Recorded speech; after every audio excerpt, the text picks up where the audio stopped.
Now, you probably noticed I don't feel about that war the way we were told we were supposed to feel about that war, the way we were ordered and instructed by the United States government to feel about that war. You see, I tell you, my mind doesn't work that way. I got this real moron thing I do. It's called thinking. And I'm not a very good American because I like to form my own opinions. I don't just roll over when I'm told to. Sad to say, most Americans just roll over on command. Not me.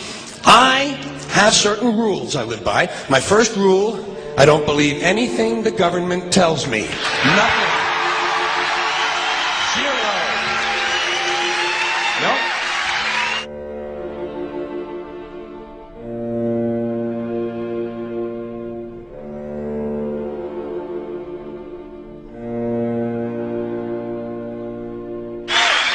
And I don't take very seriously the media or the press in this country, who in the case of the Persian Gulf War were nothing more than unpaid employees of the Department of Defense, and who most of the time function as kind of an unofficial public relations agency for the United States government.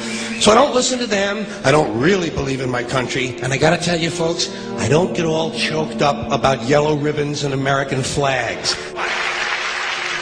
Now, to balance the scale, I'd like to talk about some things that bring us together. Things that point out our similarities instead of our differences. Because that's all you ever hear about in this country is our differences. That's all the media and the politicians are ever talking about, the things that separate us, things that make us different from one another. That's the way the ruling class operates in any society. They try to divide the rest of the people. They keep the lower and the middle classes fighting with each other so that they, the rich, can run off with all the fucking money. Fairly simple thing, happens to work. You know, anything different, that's what they're going to talk about. Race, religion, ethnic and national background, jobs, income, education, social status, sexuality, anything you can do, keep us fighting with each other so that they can keep going to the bank. You know how I describe the economic and social classes in this country? The upper class keeps all of the money, pays none of the taxes. The middle class pays all of the taxes, does all of the work. The poor are there just to scare the shit out of the middle class. Keep them showing up at those jobs. Politicians know that word. They use it on you. Politicians have traditionally hidden behind three things: the flag, the Bible, and children. No child left behind. No child left behind. Oh, really? Well, it wasn't long ago you were talking about giving kids a head start. Head start, left behind? Someone's losing fucking ground here. But there's a reason. There's a reason. There's a reason for this. There's a reason education sucks, and it's the same reason that it will never, ever, ever be fixed. It's never going to get any better. Don't look for it. Be happy with what you got. Because the owners of this country don't want that. I'm talking about the real owners now. The big, the wealthy, the real owners, the big, wealthy business interests that control things and make all the important decisions. Forget the politicians. They're irrelevant. The politicians are put there to give you the idea that you have freedom of choice. You don't. You have no choice. You have owners. They own you. They own everything. They own all the important land. They own and control the corporations. They've long since bought and paid for the Senate, the Congress, the state houses, the city halls. They got the judges in their back pockets, and they own all the big all the big media companies. So they control just about all of the news and information you get to hear. They got you by the balls. They spend billions of dollars every year lobbying to get what they want. Well, we know what they want. They want more for themselves and less for everybody else. But I'll tell you what they don't want. They don't want a population of citizens capable of critical thinking. They don't want well-informed, well-educated people capable of critical thinking. They're not interested in that. That doesn't help them. That's against their interest. That's right. You know something? They don't want people who are smart enough to sit around the kitchen table and figure out how badly they're getting fucked by a system that threw them overboard 30 fucking years ago. They don't want that.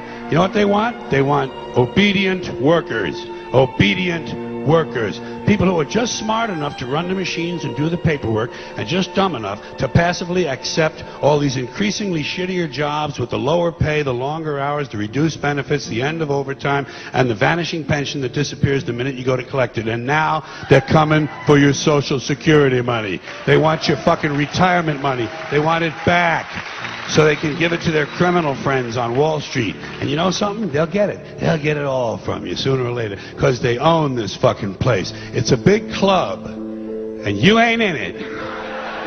You and I are not in the big club.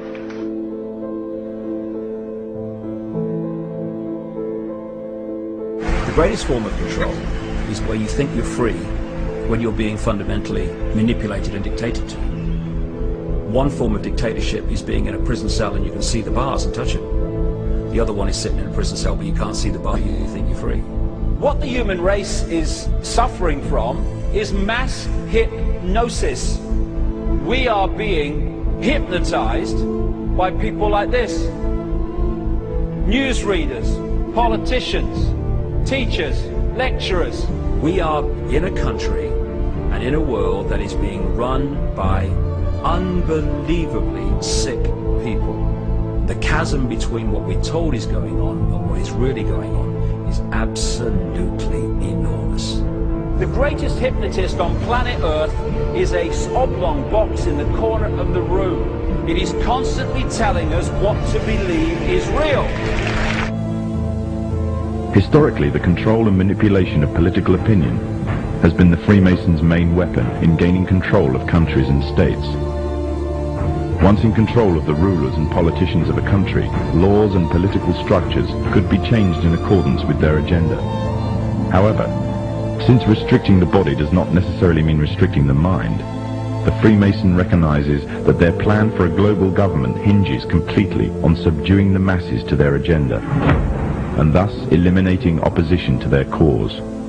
And the greatest threat to their plan, posing more danger than any army or law, is the threat of a free-thinking mind.